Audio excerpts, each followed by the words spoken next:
Ya,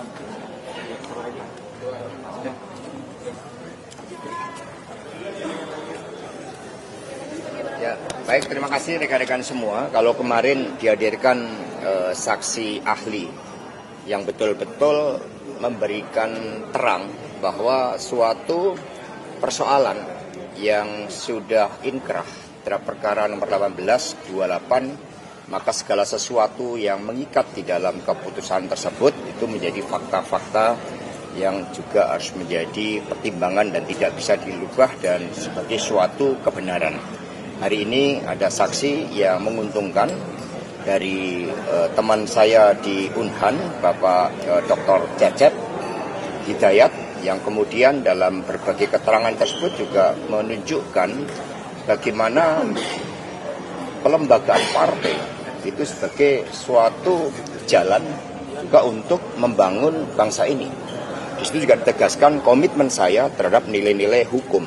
Komitmen saya di dalam mendorong program-program pemberantasan korupsi, dan kemudian rumah aspirasi di Sultan Syahrir itu juga menjadi tempat bersama bagi banyak orang untuk berdiskusi membahas gagasan-gagasan besar kita tentang Indonesia. Dan ketika saya tanya apakah pernah melihat, saya pernah meminta dana, pernah mendorong melakukan perbuatan yang melawan hukum, ya, dia mengatakan tidak pernah itu. Karena itulah suatu reputasi yang selama ini saya bangun. Kalau terhadap persoalan Harun Masiku ini mau dilakukan dengan cara yang mudah, udah ketika keluar rekomendasi dari fatwa MA, langsung aja dieksekusi pada tanggal 23 September 2019.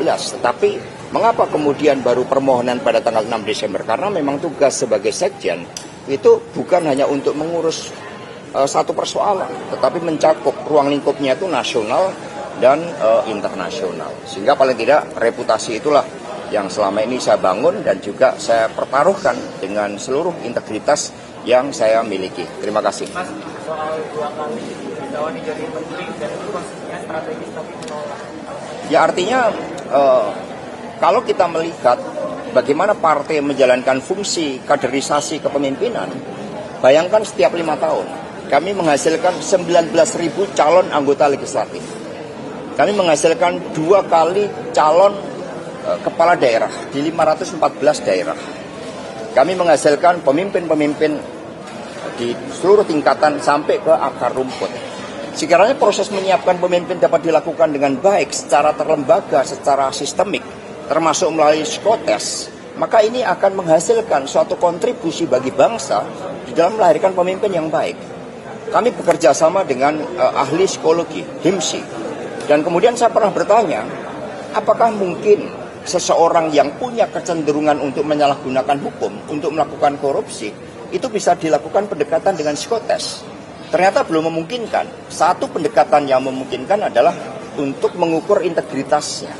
Maka kemudian kami lakukan psikotes di mana integritas itu menjadi salah satu dimensi yang diukur di luar aspek kepemimpinan, kemampuan menyelesaikan masalah, dan kemampuan membangun organisasi. Sehingga pelembagaan itu jauh lebih penting karena kami punya tekad untuk menghasilkan pemimpin-pemimpin yang baik di tengah liberalisasi politik yang sangat mengedepankan urusan kapital.